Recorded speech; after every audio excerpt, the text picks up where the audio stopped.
શ્રાવણ સોમવારની વ્રત કથા. શ્રી શિવાય નમસ્તુભ્યમ. હર હર મહાદેવ.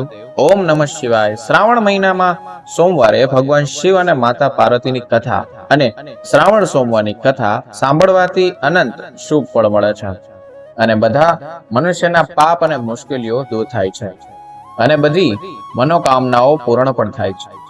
તો આજે હું તમને ભગવાન શિવ અને માતા પાર્વતીની એક ખૂબ જ દુર્લભ વાર્તા કહી રહ્યો છું. તો તમારે આ વાર્તા પૂરી ભક્તિ અને પ્રસન્ન મનથી સાંભળવી જોઈએ. અડધી વાર્તા સાંભળવાથી સંપૂર્ણ ફળ પ્રાપ્ત થતું નથી. ભગવાન શિવના આશીર્વાદ મેળવવા માટે કમેન્ટ બોક્સમાં હર હર મહાદેવ જરૂર લખજો. તો ચાલો વ્રત કથા શરૂ કરીએ. કોઈ નગરમાં એક સાહુકાર રહેતો હતો. તેમના ઘરમાં પૈસાની કોઈ કમી ન હતી, પરંતુ તેમને સંતાન પ્રાપ્તિ ન હતી, જેના કારણે તે ખૂબ જ ચિંતિત હતો. પુત્ર પ્રાપ્તિની ઈચ્છાથી તેઓ દર સોમવારે વ્રત રાખતા અને પૂર્ણ ભક્તિ સાથે શિવ મંદિરમાં જઈને ભગવાન શિવ અને માતા પાર્વતીની પૂજા કરતા. માતા પાર્વતી તેમની ભક્તિથી પ્રસન્ન થયા અને ભગવાન શિવને સાહુકારની ઈચ્છા પૂર્ણ કરવા વિનંતી કરવા લાગ્યા. પાર્વતીની ઈચ્છા સાંભળીને ભગવાન શિવે કહ્યું કે, હે પાર્વતી, આ જગતમાં દરેક જીવને તેના કર્મનું ફળ મળે છે અને તેના ભાગ્યમાં જે હોય તે ભોગવવું પડે છે, પરંતુ પાર્વતીજીએ તેની ઈચ્છા પૂરી કરવા આગ્રહ કર્યો. માતા પાર્વતીના અનુરોધ પર ભગવાન શિવે સાહુકારને પુત્ર પ્રાપ્તિનું વરદાન આપ્યું, પણ સાથે કહ્યું કે આ બાળકની ઉંમર માત્ર 12 વર્ષની હશે. સાહુકાર માતા પાર્વતી અને ભગવાન શિવની વચ્ચેની વાતચીત સાંભળી રહ્યો. આ સાંભળીને તે ન ખુશ થયો ન દુઃખી થયો. તેને પહેલાની જેમ ભગવાન શિવની પૂજા કરવાનું ચાલુ રાખ્યું. થોડા સમય પછી સાહુકારને પુત્રનો આશીર્વાદ મળ્યો. જ્યારે બાળક 11 વર્ષનો થયો ત્યારે તેને અભ્યાસ માટે કાશી મોકલવામાં આવ્યો. સાહુકારે પુત્રના મામાને બોલાવ્યા અને તેમણે ઘણા પૈસા આપ્યા અને કહ્યું કે તમે આ બાળકને કાશી વિદ્યા પ્રાપ્ત કરવા લઈ જાઓ અને રસ્તામાં યજ્ઞ કરો. તમે જ્યાં પણ યજ્ઞનું આયોજન કરો ત્યાં બ્રાહ્મણોને ભોજન કરાવીને દક્ષિણા આપીને જાઓ. મામા અને ભાણેજ બંને કાશી તરફ આગળ વધ્યા. યજ્ઞ કરી અને બ્રાહ્મણોને દાન આપ્યું. રસ્તામાં એક નગર હતું, જ્યાં નગરના રાજાની પુત્રીના લગ્ન હતા, પરંતુ તે જ રાજકુમાર સાથે લગ્ન કરવાની હતી. તે એક આંખથી અંધ હતો. યુવતી અને તેના પરિવારના સભ્યોને આ વાતની જાણ નહોતી.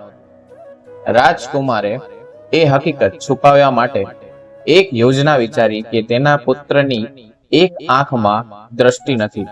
સાહુકારના પુત્રને જોઈને તેણે વિચાર્યું, કેમ ના આ છોકરાના વર બનાવીએ, રાજકુમાર સાથે પરણાવી દઈએ. લગ્ન પછી હું તેને પૈસા આપીશ અને તેને વિદાય આપીશ અને રાજકુમારી ને મારા શહેરમાં લાવીશ. તેને છોકરાને વરના કપડા પહેરાવ્યા અને તેના લગ્ન રાજકુમારી સાથે કરાવ્યું. પણ સાહુકારનો દીકરો ઈમાનદાર હતો. ઝડપથી તેણે રાજકુમારીની ચુંદડી પર લખ્યું, તમે મારી સાથે લગ્ન કર્યા છે, પરંતુ જે રાજકુમાર સાથે તમને મોકલવામાં આવશે તે એક આંખ વાળો છે. હું કાશી ભણવા જાઉં છું. રાજકુમારીએ ચુંદડી પર જે લખ્યું હતું તે તેના માતા પિતાને જણાવ્યું. રાજાએ તેના પુત્રીને વિદાય આપી ન હતી. બીજી બાજુ સાહુકારનો પુત્ર અને તેના મામા કાશી પહોંચ્યા અને ત્યાં યજ્ઞ કર્યું. જે દિવસે છોકરો 12 વર્ષનો થયો તે દિવસે યજ્ઞ કરવામાં આવ્યો હતો. છોકરાએ તેના મામાને કહ્યું કે તેની તબિયત સારી નથી. મામાએ કહ્યું, તમે અંદર જઈને સૂઈ જાઓ. ભગવાન શિવના વરદાન મુજબ થોડી જ વારમાં બાળકનું અવસાન થયું. પોતાના મૃત ભાણેજને જોઈને તેના મામા શોક કરવા લાગ્યા. યોગાનું યોગ એ જ સમયે ભગવાન શિવ અને માતા પાર્વતી ત્યાંથી પસાર થઈ રહ્યા હતા.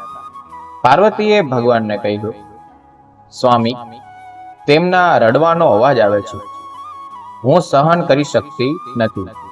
તમારા વ્યક્તિની વેદના દૂર કરવી જોઈએ. જ્યારે ભગવાન શિવ મૃત બાળકની નજીક ગયા ત્યારે તેમણે કહ્યું કે એ જ શાહકારનો પુત્ર છે, જેને મેં તેને 12 વર્ષ જીવવાનું વરદાન આપ્યું હતું. હવે તેના જીવનનો અંત આવી ગયો. પરંતુ માતા પાર્વતીએ માતૃભાવથી અભિભૂત થઈને કહ્યું કે હે મહાદેવ, કૃપા કરીને આ બાળકને વધુ આયુષ્ય આપો, નહીંતર તેના વિયોગથી તેના માતા પિતા પણ યાતના મૃત્યુ પામશે. માતા પાર્વતીની વિનંતી પર ભગવાન શિવે છોકરાને જીવતા રહેવાનું વરદાન આપ્યું. ભગવાન શિવની કૃપાથી તે છોકરો જીવતો થયો. ભણતર પૂરું કર્યા પછી છોકરો તેના મામા સાથે તેના શહેર તરફ ગયો. બંને ચાલવા લાગ્યા. એ જ શહેરમાં પહોંચ્યા જ્યાં તેમના લગ્ન થયા હતા.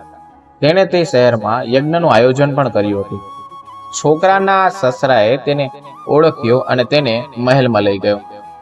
તેનું મનોરંજન કર્યું અને તેની પુત્રીને વિદાય આપી.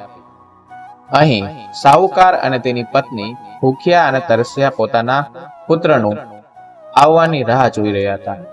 બંને પ્રતિજ્ઞા લીધી હતી કે જો તેમના પુત્ર મૃત્યુના સમાચાર મળશે તો તેઓ તેમના દેહ ત્યાગ કરશે, પરંતુ તેમનો પુત્ર જીવિત છે. તે સાંભળીને તેઓ ખૂબ ખુશ થયા હતા.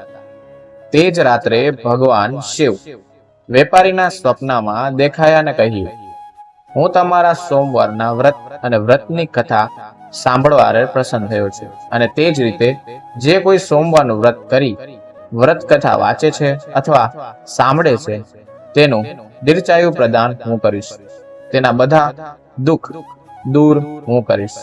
મિત્રો, જો આ વિડીયો તમને પસંદ આવ્યો હોય તો વિડીયોને લાઈક કરજો, ચેનલને સબસ્ક્રાઇબ કરજો અને બાજુમાં આપેલા આઇકનને પ્રેસ કરી ઓલ ઉપર સિલેક્ટ કરી દેજો, જેથી તમને વિડીયોની નોટિફિકેશન સૌથી પહેલા મળતી રહે. અને કમેન્ટ બોક્સમાં હર હર મહાદેવ જરૂરથી લખજો. વિડીયોને છેલ્લે સુધી જોવા બદલ આપનો આભાર. અને આ વિડીયો કઈ જગ્યાએથી જોઉં છો, કયા શહેરથી જોઉં છો, તે નીચે કમેન્ટ પિન કરી દેજો. અને કમેન્ટ બોક્સમાં હર હર મહાદેવ અથવા તમારા શહેર અથવા તમારા સિટીનું નામ લખી શકો છો. કોઈ પણ જાતનો પ્રશ્ન હોય કે કોઈ પણ જાતનો ઘરના વાસ્તુનો કોઈ પ્રશ્ન હોય તો નીચે કમેન્ટ બોક્સમાં તમે પૂછી શકો છો. અમે સમય કાઢીને અને તમારા કમેન્ટ બોક્સનો આન્સર જરૂર આપશું. અમારા વિડીયો સાથે જોડા બદલ આપનો ખૂબ ખૂબ આભાર. હવે મળીશું નવા વિડીયો નવા ટોપિક સાથે. ત્યાં સુધી રાધે રાધે.